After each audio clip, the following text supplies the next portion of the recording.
lives matter! Black lives matter! All lives matter. What would you like to do? So, let's talk about this. États-Unis, août 2020. Il reste moins de 100 jours avant l'élection présidentielle. La bataille pour l'Amérique de demain a commencé. Les crises s'enchaînent et l'atmosphère est explosive. Émeutes, coronavirus, chômage galopant. Pour Doug Pagitt, le pasteur évangélique, le responsable s'appelle Donald Trump. Doug fait campagne pour éviter sa réélection. Il participe à une marche qui va à Washington pour manifester contre le président américain.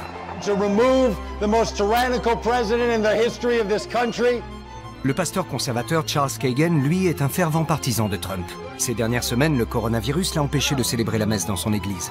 Il crée des pièces de théâtre pour enfants dans lesquelles il remet la science en question. C'est une bonne occasion de réfuter la théorie de l'évolution. Pamela Pennado-Stewart est avocate à Atlanta. Spécialisée en droit de l'immigration, elle défend des personnes menacées d'expulsion. Mais les tribunaux sont fermés pour cause de confinement. Et Pamela se lance dans un nouveau projet, obtenir la libération de certains détenus.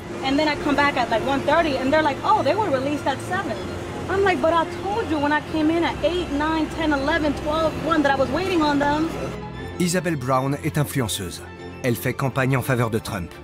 Pour elle, le coronavirus suscite des réactions très exagérées.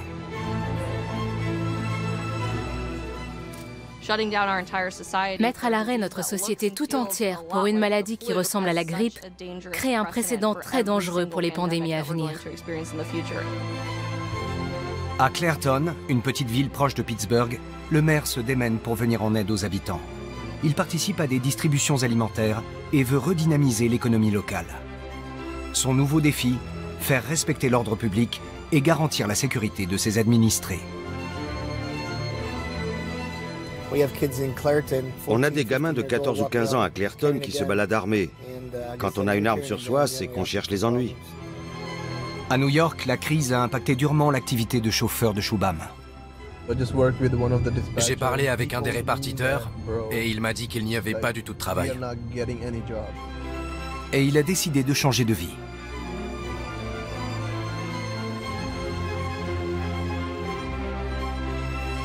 Les États-Unis n'ont plus été aussi polarisés depuis la guerre de sécession. C'était sous la présidence d'Abraham Lincoln.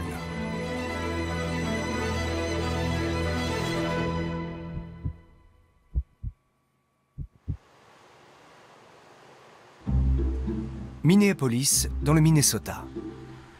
Ici aussi, la campagne électorale bat son plein. De nombreux habitants affichent leur opinion politique sur des pancartes dans leur jardin. Nous sommes chez Doug Pagitt, le chrétien évangélique qui milite contre la réélection de Donald Trump. En ce moment, Doug devrait être en tournée à travers les États-Unis. Mais le coronavirus l'a contraint à changer ses plans et à improviser. Il poursuit sa campagne sur Internet.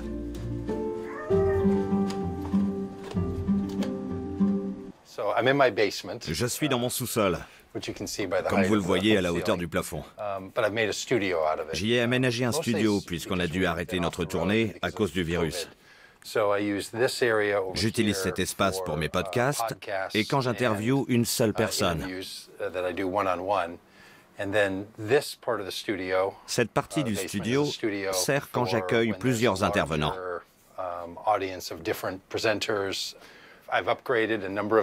J'ai apporté quelques améliorations. Au début, je ne disposais pas de cet espace supplémentaire. J'ai aussi un meilleur éclairage maintenant et j'ai investi dans plusieurs micros. Doug Pagitt a 55 ans et il est pasteur depuis de nombreuses années. Avec son épouse Shelley, il a une fille, 3 fils et 2 petits-enfants. Il exerce son pastorat avec ferveur et passion. Son moteur, c'est la foi. Il s'est fixé pour mission de convaincre d'autres chrétiens de voter contre Trump en novembre. Pour cela, il a créé l'organisation Vote Common Good, voter pour l'intérêt général. Il est important à nos yeux de communiquer tous azimuts. Pour le moment, tout se passe en ligne. Mais bientôt, on compte retourner sur le terrain, dans tout le pays. On va organiser une marche de plus de 200 km. On va mettre 9 jours pour relier à pied Charlottesville, en Virginie, à Washington, D.C., dans un pèlerinage de prise de conscience raciale, de détermination et d'amour. Le départ de ce pèlerinage est prévu prochainement. Harrisonville, dans le Missouri. Nous sommes dans l'Amérique rurale. Ici, la vie tourne au ralenti. Le pasteur Charles Kagan habite juste à côté de l'église. Pour lui, la crise du coronavirus a tout changé. Son église a dû fermer. Mais depuis peu, la vie renoue progressivement avec une forme de normalité. Charles Kagan prépare sa prochaine messe. Depuis le mois d'août, l'église a en effet été autorisée à rouvrir. Et ce, malgré la crise sanitaire.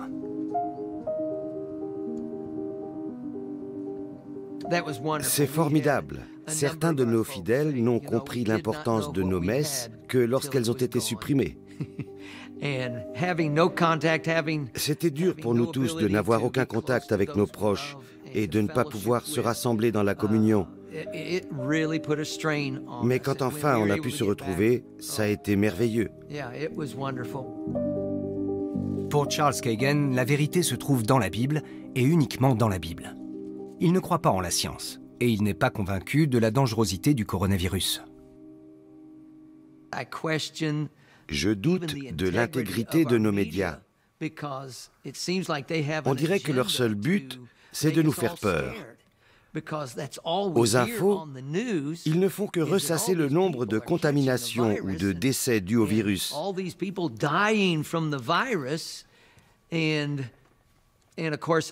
Mais d'après les emails et les fils d'actualité que je reçois sur mon portable, beaucoup de ces infos ne sont pas vraies. Son église a décidé de maintenir le camp de vacances biblique malgré la crise sanitaire, car l'enseignement dispensé est trop important. On propose 4 jours intenses, riches en amusement et en instruction biblique. On veut inciter les enfants de 5 à 12 ans à découvrir Jésus-Christ et Dieu.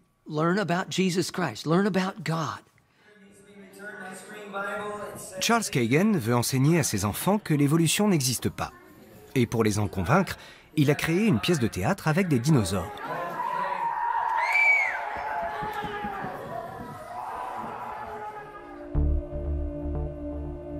Atlanta, en Géorgie. Au printemps, l'avocate Pamela Peinado Stewart enchaînait encore les rendez-vous. Elle représente des immigrés qu'elle tente de sauver de l'expulsion. Mais depuis l'arrivée du coronavirus, les tribunaux sont fermés. Pamela a profité de cette pause involontaire pour lancer un nouveau projet avec quelques amies avocates, le Love Project, le projet de l'amour. Le cabinet tournait au ralenti à cause du virus. Un jour, j'étais à la maison et j'ai regardé un documentaire sur un jeune de 17 ans qui avait passé plusieurs années en prison. Il ne pouvait pas payer sa caution et il en est sorti tellement abîmé psychologiquement qu'il a fini par se suicider. Ce documentaire m'a touchée et m'a décidé à agir pour tous les jeunes hommes et femmes qui sont en prison parce qu'ils n'ont pas d'argent pour payer leur caution. Ils n'ont même pas d'audience prévue, puisqu'elles sont suspendues à cause du virus. Alors ils croupissent en prison parce qu'ils n'ont pas les quelques centaines de dollars que coûterait leur caution. Le projet vise à dénoncer une particularité du système judiciaire américain. Aux États-Unis, un suspect doit rester en prison jusqu'à sa première audience, sauf s'il peut payer sa caution. Ceux qui n'ont pas d'argent restent en prison. Pamela et ses amis ont décidé de réagir. Notre projet a été créé par un groupe de femmes devant un réel besoin dans notre société. On a commencé avec le paiement des cautions, mais on essaie aussi de conseiller les jeunes, on accorde des bourses d'études et on parraine des familles. On reçoit beaucoup de dons qu'on reverse intégralement dans notre projet. Et les dons ont été généreux. Depuis le paiement de notre première caution le 19 juin, on a récolté plus de 57 000 $. C'est génial. On a pu payer 170 000 $ de caution. Bravo. Aujourd'hui est un grand jour. Plusieurs prisonniers sont sur le point d'être libérés. Pamela et ses amis leur ont préparé des petits cadeaux pour célébrer leur libération. Elles les leur remettront personnellement. Phoenix, dans l'Arizona. La ville accueille le siège d'une association entièrement acquise à la cause de Donald Trump et du Parti républicain, Turning Point USA, un tournant pour l'Amérique. Une organisation ultra-conservatrice, voire proche de l'extrême droite, qui fait campagne en ligne auprès des lycéens et des étudiants pour la réélection du président américain. Isabel Brown est l'étoile montante de l'organisation. Depuis peu, elle en est l'une des porte-paroles. Et pour ce nouveau poste, elle a quitté le Colorado pour s'installer à Phoenix. J'ai déménagé pour me rapprocher du siège de Turning Point USA. Ces dernières semaines, j'ai eu l'honneur de travailler avec la Maison-Blanche. J'ai mené de nombreuses campagnes sur les réseaux sociaux et je vais tourner plusieurs vidéos dans les prochains mois. Et là, je vais me rendre dans 4 États. C'est vraiment de la folie en ce moment, mais j'adore cette ambiance frénétique. Isabel occupe une position influente. Elle travaille sous les ordres de Charlie Kirk, qui a tenu le discours inaugural de la Convention républicaine du 24 août, lors de laquelle Trump a été officiellement investi.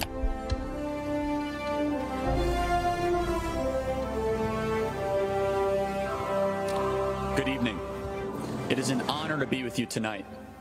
My name is Charlie Kirk. I run the largest pro-American student organization in the country, Turning Point USA, fighting for the future of our republic. We will be a country that has its best 100 years ahead. We will build a future where America remains the greatest country ever to exist in the history of the world.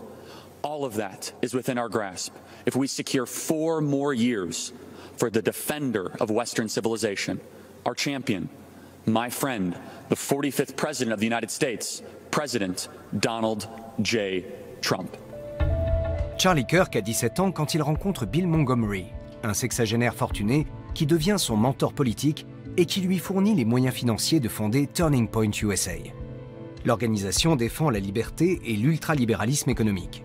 Et elle veut limiter au maximum l'interventionnisme de l'État. Elle milite dans 1300 écoles et universités et sur Internet, où elle tente de convaincre les jeunes Américains de voter pour Trump. Séance photo pour le réseau social Instagram, sur lequel Isabelle est le visage de l'organisation.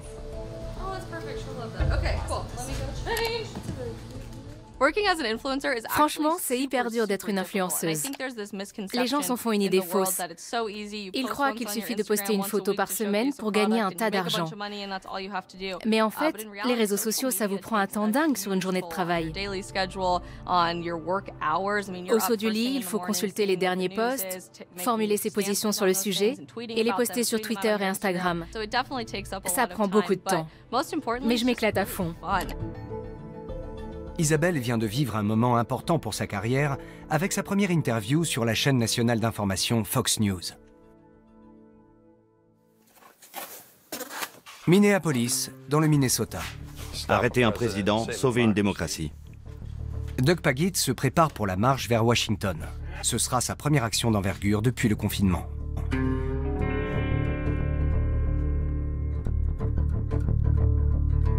Avec son association Vote Common Good, il avait prévu de parcourir tous les États américains à bord de ce bus, mais le coronavirus l'en a empêché. Depuis mars, le bus était immobilisé en Floride. Mais Cole, le chauffeur, est en route pour le Minnesota, où il doit retrouver Doug.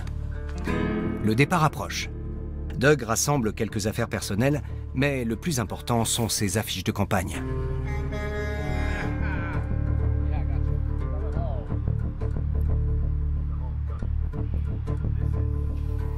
Le bus arrive enfin. Il accompagnera Doug et ses compagnons lors de leur marche.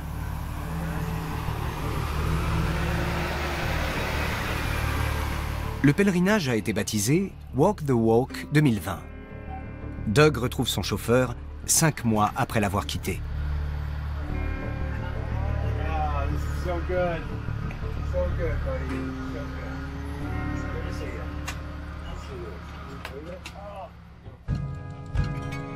Clairton, en Pennsylvanie. La ville accueille la plus grande aciérie des États-Unis. Mais depuis plusieurs années, la production d'acier ne cesse de reculer, entraînant de nombreuses pertes d'emplois. Outre le déclin social, le maire Richard Lattanzi est confronté à un autre problème, la prolifération des armes à feu dans sa ville. La majorité des personnes qui ont des armes sont membres de gangs ou trafiquants de drogue, sans parler de ceux qui veulent se protéger. Mais la plupart des violences sont liées aux gangs. On a des gamins de 14 ou 15 ans à Clairton qui se baladent armés. Quand on a une arme sur soi, c'est qu'on cherche les ennuis. Je n'ai moi-même ni arme, ni permis de port d'armes. Je passe pour un imbécile aux yeux de certains. Mais je crois que Dieu nous protège, moi et ma famille. Richard Lattanzi n'a pas un rôle facile. Clairton est une ville pauvre. La région est surnommée la Rust Belt, la ceinture de rouille. Le coronavirus vient s'ajouter aux difficultés déjà existantes. Le maire et son équipe sont préoccupés par l'augmentation de la criminalité. Ils travaillent en lien étroit avec la police. Richard patrouille avec Zachary Miller, un policier de 25 ans. On va faire un tour et on s'arrêtera quelque part. Je vous demanderai peut-être d'intervenir. Ça me va. D'accord. Le maire et le policier se rendent dans des quartiers sensibles où plusieurs incidents se sont produits récemment. Clairton connaît de graves problèmes sociaux. Comme dans le reste du pays, le nombre de toxicomanes est élevé. Ces dernières années, de nombreux Américains ont développé une addiction à plusieurs antidouleurs en vente légale. Quand ceux-ci ont été retirés du marché, ils se sont rabattus sur des drogues illégales, comme l'héroïne. Vous êtes intervenu sur l'overdose de la 6e rue hier? Non. C'était mon jour de congé. Ça arrive souvent? Les overdoses? Ouais. C'est souvent par série. Il suffit d'un arrivage de drogue frelatée que tout le monde va consommer. Ouais. On peut passer plusieurs semaines sans incident et après on nous appelle pour 3 ou 4 overdoses dans une même journée. À Clairton, on trouve des drogues de tout type. Pour beaucoup de gens, elles servent d'échappatoire face aux difficultés du quotidien. Le district compte 25 centres de désintoxication pour 17 000 habitants. On trouve surtout de l'héroïne, comme dans toute la région. Il y a un peu de crack ou d'ecstasy, mais l'héroïne est partout.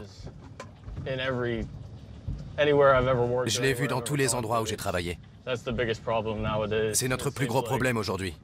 On peut parler d'épidémie. Et les gamins sont de plus en plus jeunes? Oui. Les trafics de stupéfiants ont entraîné une hausse de la délinquance. Depuis plusieurs années, le taux de criminalité de Clairton ne cesse d'augmenter. Il est aujourd'hui nettement supérieur à la moyenne américaine. Garez-vous devant ce véhicule noir. Je crois bien qu'on nous a signalé une tentative d'effraction sur une de ces voitures. C'est vrai, on a reçu un appel. Un jeune homme a été sorti de force de sa voiture et s'est fait tabasser. Ils ont fait une virée avec sa voiture. Je vais aller voir. Je vous dirai si j'apprends quelque chose. Ce secteur est régulièrement le théâtre d'incidents.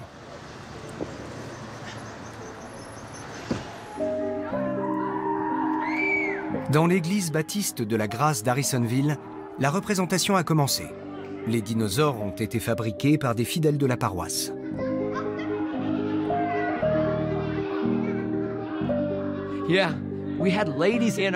Les dames de notre église ont passé des semaines à fabriquer de grands dinosaures dans leur salon.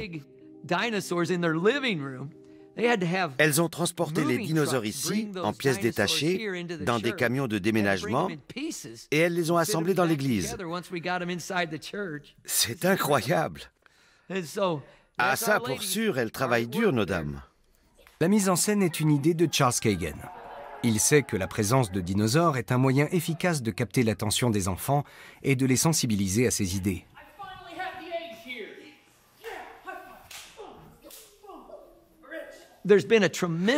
Les enfants sont fascinés par les dinosaures. Je ne sais pas pourquoi, mais ils les adorent. C'est pour ça qu'on a pensé à se servir des dinosaures pour inciter les jeunes à venir nous poser des questions. Et nous, on leur apporte un éclairage biblique sur les dinosaures. Pour le pasteur, les réponses de la Bible sont les seules qui vaillent. La pièce de théâtre vise notamment à détourner les enfants de la science. Charles Kagan est un créationniste. C'est une bonne occasion de réfuter la théorie de l'évolution et de leur donner une présentation claire de la doctrine de la création. Voyez-vous, Dieu a créé la Terre il y a environ 6000 ans. Et nous sommes persuadés que les dinosaures ont vécu à la même période que les hommes. Doug Pagitt et ses amis de Vote Common Good sont également chrétiens. Mais à la différence de Charles Kagan, ils croient en la science. Voilà 9 jours qu'ils ont pris la route. Leur marche est un pèlerinage religieux, mais aussi une manifestation politique. Ils se rendent à Washington, la capitale du pays, où ils comptent participer à un grand rassemblement du mouvement Black Lives Matter.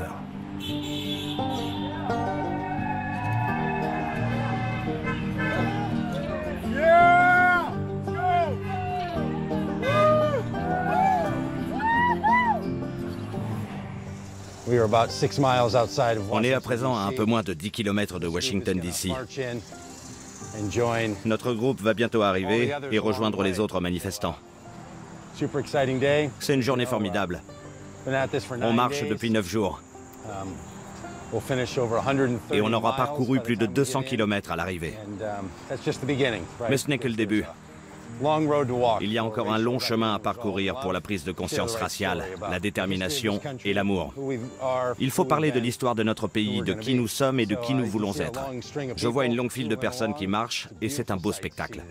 Un pèlerinage pour une prise de conscience raciale, de détermination et d'amour. Black Lives Matter! Black Lives Matter! Les pancartes invitent les automobilistes favorables à Black Lives Matter à klaxonner. Et beaucoup klaxonnent effectivement. Mais il y a aussi des doigts d'honneur et des insultes.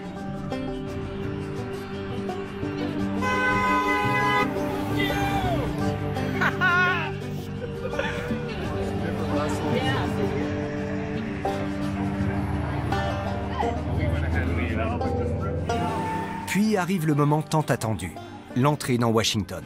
Là aussi, l'accueil n'est pas uniquement amical. All lives matter. All lives matter. All lives matter. What would you like to do? So, let's talk about this. À Atlanta, Pamela Penado Stewart est en route pour la prison. Plusieurs détenus seront libérés aujourd'hui grâce au projet initié par la jeune avocate. On ne paie jamais de caution pour ceux qui ont commis des crimes violents. Ceux qu'on aide sont souvent en prison pour des délits très mineurs. L'un d'eux, par exemple, avait volé des couches pour bébés dans un magasin discount.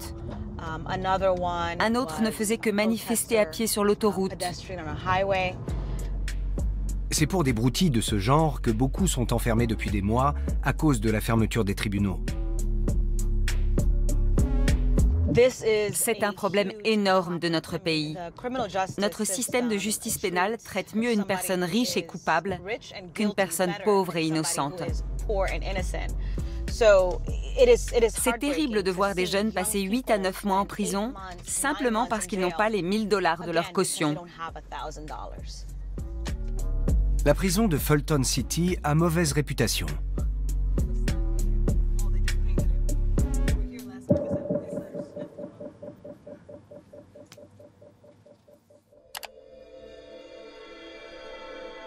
Isabelle Brown est invitée par la chaîne d'information Fox News. Elle relaie l'événement sur son compte Instagram. Elle est parfaitement à l'aise. Mon premier passage à la télévision a eu lieu au milieu de la nuit à 1h30, c'est-à-dire à 4h30, heure de la côte Est, dans l'émission Fox and Friends. J'ai été invitée à parler de ma génération, la génération Z, et comment elle voit la politique. Nous sommes la génération la plus conservatrice depuis la Seconde Guerre mondiale. Look, we have grown up within our generation with countless instances of chaos, from 9/11 when we were young children to COVID-19 now as we come into adulthood. And therefore, we are looking for presidential leadership that is steadfast but also innovative, coming up with new solutions to the problems that our country has faced in the past. What we certainly aren't looking for are career politicians who have shown us nothing but empty promises from decades on the campaign trail and who have been in office far more than twice as long as we have been alive. And that's what young voters are seeing with Vice President Joe Biden. C'était super. Évidemment, j'étais un peu stressée. Je me disais, est-ce que je suis bien coiffée? Est-ce qu'on m'entend? Enfin, mon baptême du feu dans le monde des médias s'est bien passé. Et j'ai hâte de donner d'autres interviews. Mes parents ont enregistré le programme au cas où ils ne se seraient pas réveillés. Mais mon père a mis son réveil pour me regarder en direct. Il m'a tout de suite envoyé un SMS pour me féliciter. Aujourd'hui, elle participe à une émission sur Internet. La carrière médiatique d'Isabelle semble bien lancée. Aujourd'hui, je suis l'invitée de notre émission Poplitics, animée par Alex Clark. C'est une émission géniale diffusée en ligne qui fait le lien entre ce qui se passe dans la culture pop et l'actualité politique. Let's see who it is. Snaps and Isabel appears. À Harrisonville, Charles Kagan se rend auprès de familles dont les enfants ne se sont pas présentés au cours de catéchisme du camp de vacances bibliques. 405, là on est au 403. On dirait que personne n'est là au 405. Je vais aller voir. Cette fillette, Hailey Forrest, est venue à notre camp biblique. Elle n'a été présente qu'un seul jour, le lundi, d'après mes papiers. Elle n'est pas revenue après. Je ne sais pas si elle est tombée malade ou s'ils sont partis en vacances ou autre chose. Alors je vais aller voir si elle est chez elle.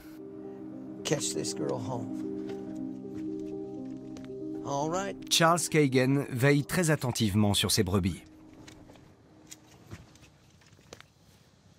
Well, hi there. How are you doing? Oh, I'm doing great. Great to see you. Are the kiddos home? Just two of them. Just two of them. Okay. All right. Well, we had our vacation Bible school and we missed them this past week.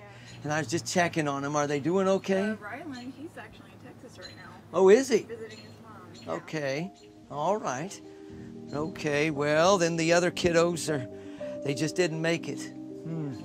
Okay, well, all right, thank you now. Have a great day. Bye-bye. Avec un pasteur comme Charles Kagan, un enfant qui grandit aux États-Unis croira davantage en la Bible qu'en la science. Nous sommes de retour à Clairton. Depuis quelque temps, cette station-service supérette fait régulièrement appel à la police. Les vols et les agressions se multiplient. On m'a signalé plusieurs fois les mêmes faits. Après l'entraînement de football, vous avez entre 10 et 30 ados qui traînent ici. Les jeunes filles viennent regarder les garçons jouer et après c'est la foire. S'ils ne font pas du gymkhana avec les voitures, ils vont piquer des trucs dans le magasin. Ce serait bien que vous fassiez des rondes entre 18 et 20 heures. S'il le faut, on installera des caméras de surveillance. Il y a toujours beaucoup de passages avec le magasin.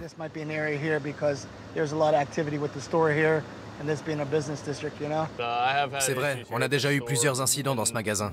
Mais la plupart du temps, le vendeur ne veut pas appeler la police. Ouais. C'est aussi un problème. Que je vous mette au courant. Le conseil municipal planche sur le problème en ce moment. Et on a fait une demande de subvention de 500 000 $ pour des caméras de surveillance qui fonctionnent à l'énergie solaire. C'est toujours la même chose. Un délit est commis et personne n'a rien vu. Personne n'ose témoigner. Mais grâce aux caméras, on pourra visionner les images et engager des poursuites. Ça ne devrait pas poser de problème d'envoyer un agent dans les parages à ces heures-là. On va s'en occuper. Ce serait bien. Si le conseil doit obtenir de l'argent, dites-le moi. D'accord, merci. Merci. Mais les vols sont un problème assez bénin comparé à celui des armes à feu qui circulent à Clairton. La bibliothèque municipale a dû fermer. Quelqu'un a tiré dans l'une des baies vitrées.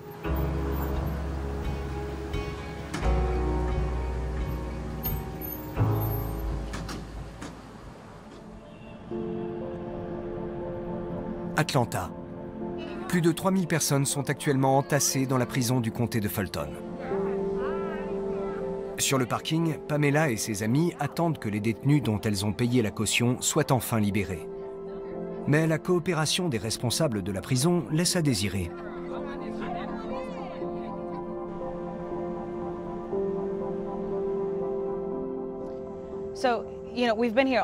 On est là depuis ce matin.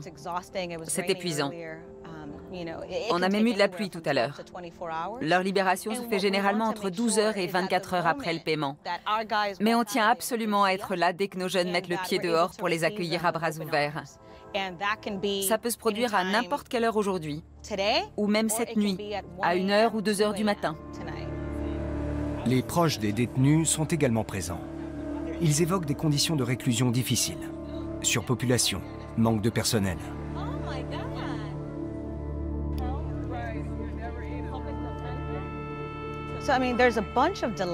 Il y a toujours du retard dans la procédure, avec beaucoup de paperasse à remplir pour la levée d'écrou. Tout ça pourrait être fait en 2 heures. Mais non, il faut attendre 12 à 24 heures après le paiement de la caution pour voir la personne relâchée. Au cours de la journée, la police locale a été alertée qu'un groupe de personnes campait devant la prison. Les agents leur demandent de quitter le parking. Mais Pamela ne se laisse pas faire. And then I come back at like 1:30 and they're like, oh, they were released at 7. I'm like, but I told you when I came in at 8, 9, 10, 11, 12, 1 that I was waiting on them. I mean, we don't even really give messages. So I want you to help understand the process. Yeah. We don't get involved on the morning. I get Make fun, get out of jail. I know. Don't you feel bad? Do I feel bad? Like, they literally have no lives. We're here to make sure they get an Uber. We're here to make sure that they get... That's good. Just like I explained, everything has to be done decently and congregating and parking. I get that. Pamela doit attendre dans la voiture. Et les policiers ne la quittent pas des yeux. En attendant, les détenus n'ont toujours pas été libérés. Dans le studio d'enregistrement de Turning Point USA, le tournage est sur le point de démarrer. De nombreux étudiants sont en colère. Ils ont payé des frais d'inscription élevés, mais à présent, les universités ont dû fermer à cause du coronavirus. So here's my question for you. Over under, how long is it going to take all these universities to shut down again? Because the first one already did, like 3 days after move-in. Are you serious? Yeah, University of North Carolina sent everybody back home a week after move-in. It is such a rip-off. It is. To spend full tuition for all of this crap. They're not mostly giving you a online. tuition break either. Harvard is full cost right now. It's scam. It's like the most expensive streaming service the world has ever seen. That's basically what it is now. It's a total scam. The whole thing is just garbage. It's awful. But you know, that's even worse of getting those kids so excited that we're finally like, yay, I get to have my college experience. They're probably so sad. Finally get there for them to be like, JK. Psych, go home. That's terrible. Because you know it's the kids that got destroyed, like all of their graduations got canceled. Our school was like, we don't really know what's happening, so we're just gonna let you guys go 2 days like before spring break. So we ended on Wednesday. We were like, oh, haha, like see you next week, like whatever. Never again. Oh. Et quand tout est prêt, l'enregistrement peut commencer. Okay. À Clairton, comme dans la plupart des villes américaines, les violences par armes posent un problème grandissant. Jamais les Américains n'ont acheté autant d'armes qu'en 2020. Je trouve que c'est trop facile de se procurer une arme à feu à l'heure actuelle. Je ne sais pas où ils se les procurent, mais j'ai vu des jeunes avec des armes à seulement 18 ou 19 ans.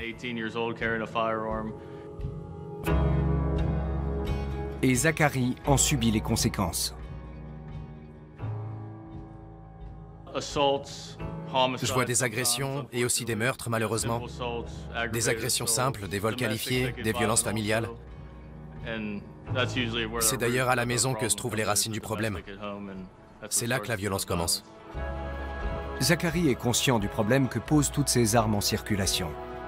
Mais il reste américain avant tout.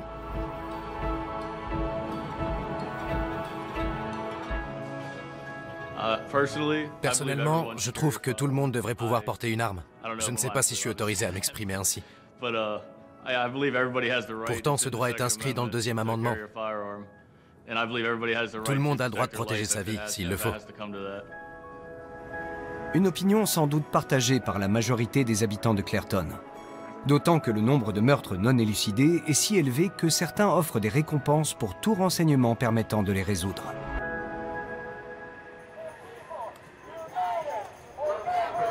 Doug et son équipe sont arrivés à Washington, D.C. Ils y rejoignent de nombreux groupes contestataires. Plusieurs dizaines de milliers de personnes se sont rassemblées à l'appel du mouvement noir américain des droits civiques. Il y a 57 ans, jour pour jour, Martin Luther King prononçait son célèbre discours « I have a dream ». Les proches de George Floyd et les proches d'autres personnes tuées lors d'opérations de police s'apprêtent à prendre la parole. Mais avant cela, Doug a un autre rendez-vous. Il participera à une veille citoyenne contre la peine de mort devant le ministère américain de la Justice.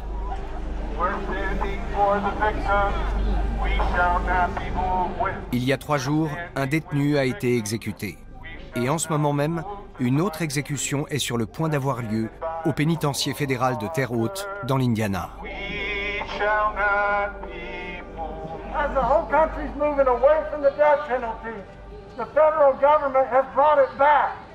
We didn't have any executions from the federal level for 17 years. 17 years. In this year, we've had 4. Today would be the 5th. That's more executions this year than we've had in the last 50 years. So that's why we're here, right? Because this is one more reason that we got to make some changes in the White House. Après la manifestation contre la peine de mort, Doug s'éclipse rapidement. Il est attendu pour un discours au Mémorial Lincoln. Il sera l'un des rares orateurs blancs face à un auditoire majoritairement noir.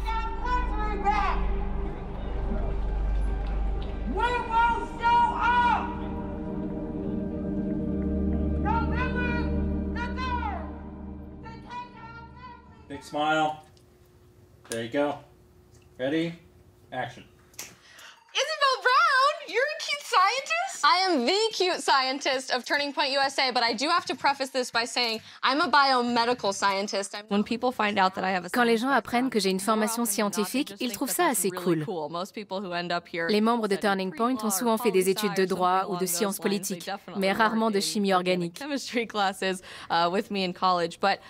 Honnêtement, ce sont plutôt les personnes du monde scientifique que je fréquente, comme mes condisciples, qui sont choqués d'apprendre que je suis une conservatrice. Dans le monde politique, personne n'est choqué d'apprendre que je suis une scientifique. Et l'adorable scientifique n'hésite pas à affirmer sur Internet que le coronavirus relève avant tout du battage médiatique. C'est une maladie très contagieuse et il faut être vigilant. Mais je ne crois pas que la situation soit aussi grave que ce que prétendent les médias. C'est vrai que certaines personnes ont été gravement malades à cause du virus. Mais mettre à l'arrêt notre société tout entière pour une maladie qui ressemble beaucoup à une sévère grippe et qui a un taux de survie très similaire à la grippe saisonnière, ça crée un précédent très dangereux pour les pandémies à venir. Bill Montgomery, principal donateur de l'organisation, est pourtant décédé du Covid-19. Sur Facebook, Isabelle annonce sa disparition, mais elle ne précise pas la cause de sa mort. Même la famille de Turning Point USA a été touchée avec la mort de son cofondateur et investisseur initial Bill Montgomery. Il est décédé récemment de complications liées au Covid-19. Les personnes âgées sont bien une population à risque, comme on vient d'en faire l'expérience au sein de Turning Point USA. Mais la probabilité que vous ou moi mourions de ce virus est très faible, sous réserve d'autres pathologies préexistantes. Le discours d'Isabelle est parfaitement aligné sur celui de son organisation, selon laquelle les médias de gauche dramatisent les effets du coronavirus pour chasser Trump de la Maison-Blanche. Thanks for coming, Isabel. Thanks for having me. Your resident cute scientist will be back next time. Cool. All right. My word, it is already 12 o'clock. Okay, holy smokes. Turning Point USA est totalement voué à la cause de Trump. À Clairton, de nombreux citoyens exigent des enquêtes sur plusieurs meurtres non élucidés. Les habitants, et en particulier les Noirs, sont insatisfaits du travail de leur police. La société attend de nous qu'on trouve le coupable à chaque fois. Mais il faut être réaliste. J'ai vu tellement de personnes refuser de témoigner alors qu'elles avaient vu ce qui s'est passé. Et nous, ça ne nous mène à rien. Les gens doivent venir témoigner devant la cour. Tout comme nous, on doit le faire quand on accuse un suspect. Mais je leur dis toujours de venir nous trouver, parce que ça nous aiderait beaucoup. Souvent, on sait qui est le coupable, mais on ne peut pas l'arrêter sans preuve. À Clairton comme ailleurs, la police a perdu la confiance des habitants, et surtout de la communauté noire.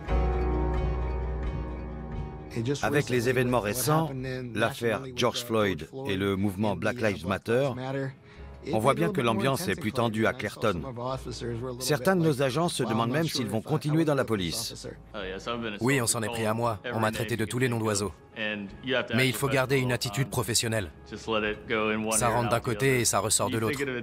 Il faut se dire, moi je dors dans mon lit douillet ce soir, et toi mon vieux, tu vas dormir sur un lit en fer dans une prison.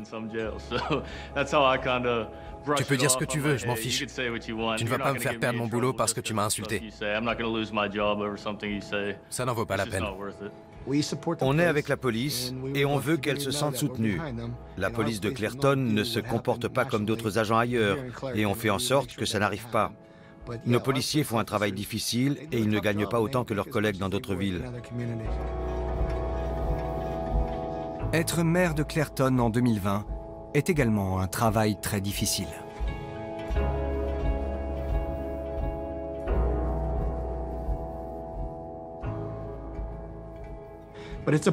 Clairton est une ville pauvre. C'est une ville industrielle et ses habitants ont été laissés pour compte. Beaucoup n'ont pas d'emploi et ceux qui sont restés ici mourront ici. Ils rêvent d'une renaissance pour Clairton. Ils me font confiance et je dois tenir mes promesses. Et si je n'y arrive pas, je ne me représenterai pas aux prochaines élections. J'ai promis à mes concitoyens que j'améliorerai les choses pour Clairton. Et si ce n'est pas le cas, je laisserai ma place à quelqu'un qui réussira peut-être. Mais bon, je pense qu'on va y arriver.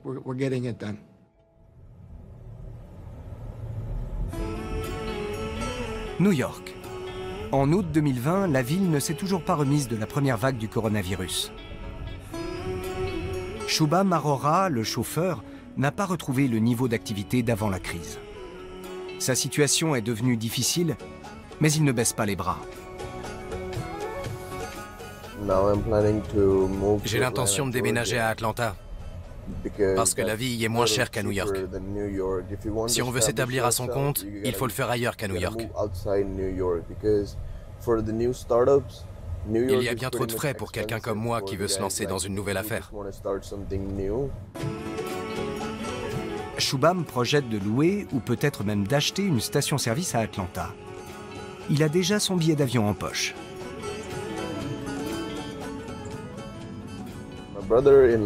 Ma sœur et mon beau-frère vivent à Atlanta. On discutait de nos projets d'entreprise, parce qu'eux aussi veulent ouvrir la leur. Et mon beau-frère m'a suggéré de m'installer chez eux et de prospecter dans le coin. Shubham croit toujours au rêve américain. Parti de rien, il sera propriétaire d'une station-service. Ça fait environ 5 ans que je vis aux États-Unis. Je vais investir tout ce que j'ai gagné et économisé pendant ces 5 ans dans mon entreprise. C'est donc un gros risque que je prends et je dois être prudent. On verra bien si je trouve quelque chose d'intéressant à Atlanta.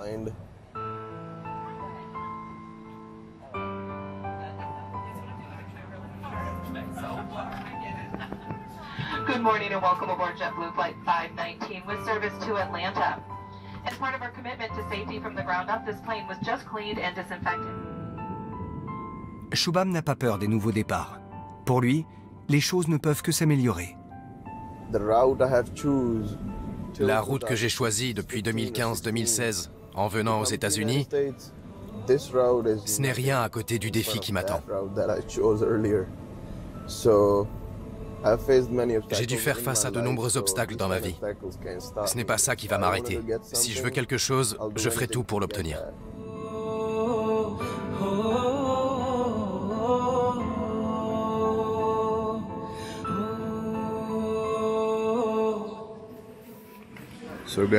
Nous voilà à Atlanta. C'est ici qu'il va commencer sa nouvelle vie. Dans un premier temps, il vivra chez sa sœur, dans la périphérie d'Atlanta. Voici la maison où je vais habiter. Ma chambre, c'est la fenêtre, là, au premier étage. Et voilà le joli quartier.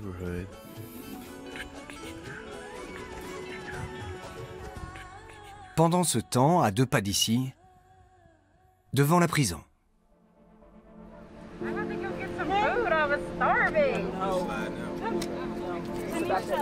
La situation vient heureusement de se débloquer.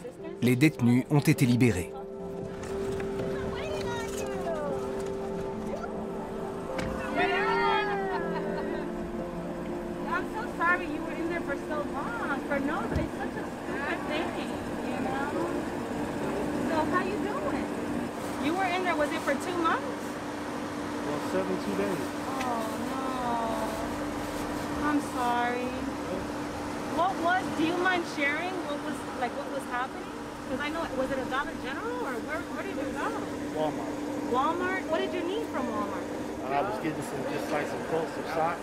You needed some socks? Some jeans and socks.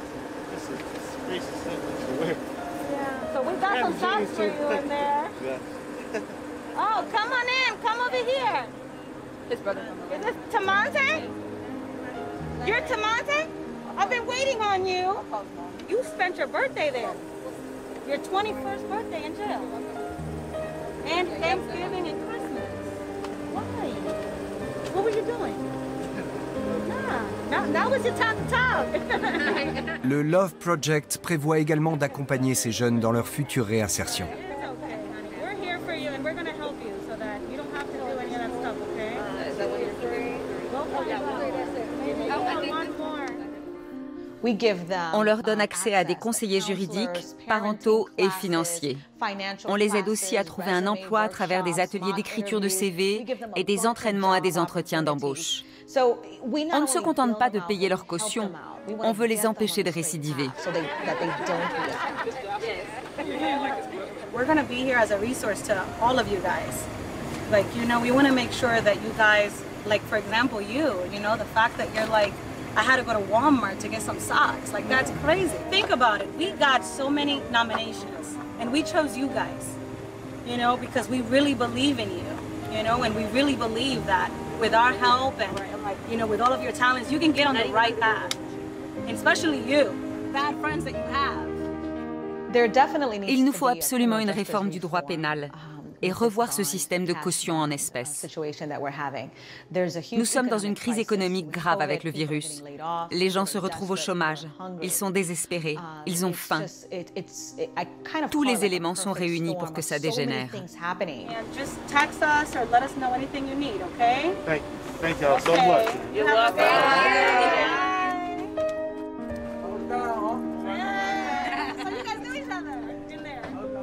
Need a big hug.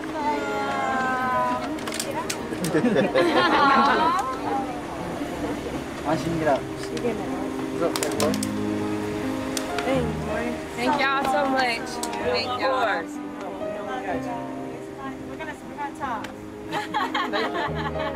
Y'all need anything, let us know.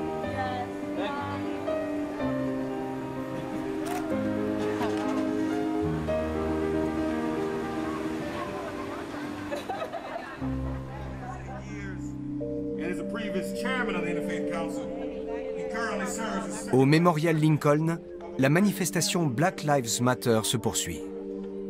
Doug a l'honneur d'être l'un des rares blancs invités à prendre la parole. Nous sommes dans l'un des lieux les plus symboliques de l'histoire des États-Unis.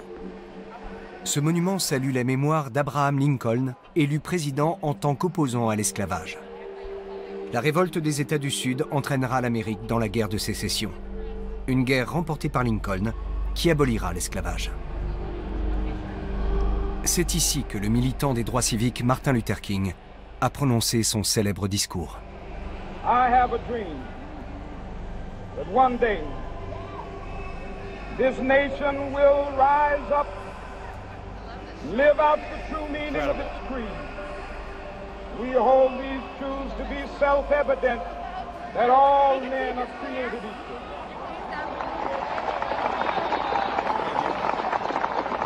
C'était il y a 57 ans, mais le racisme gangrène toujours l'Amérique. Shelly, l'épouse de Doug, est présente parmi la foule.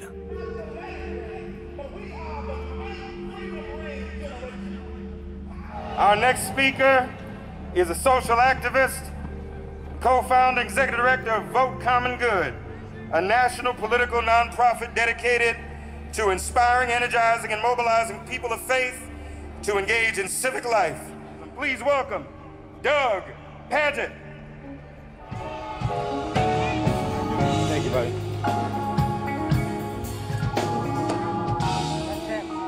Good morning, and I bring you greetings from a group of white faith leaders who are walking into Washington, D.C. today to join this beautiful movement.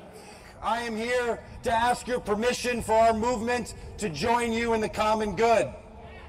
By the millions, white people of faith will not only join you in this march, but will join you in a march on the ballot box on Election Day.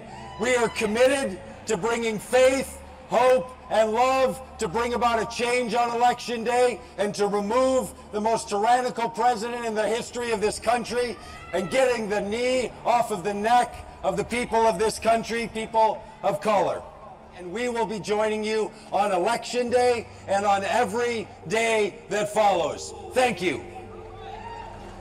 L'exemple de Doug Pagitt prouve que ce n'est pas la couleur de peau qui divise les Américains. C'était une expérience très intéressante d'être minoritaire dans cette foule de plusieurs dizaines de milliers de personnes. On a eu le sentiment d'être une minorité. Et pourtant, on a été accueillis à bras ouverts. On a beaucoup appris sur la lutte pour la justice sociale et raciale.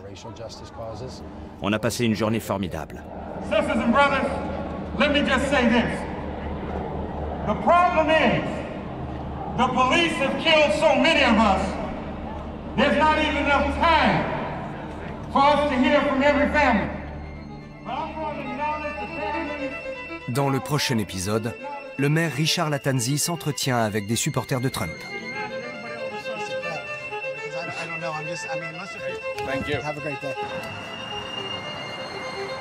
Amina Matthews, la militante de Chicago, se rend à Kenosha pour participer à une manifestation dénonçant un nouveau cas de violence policière contre un noir.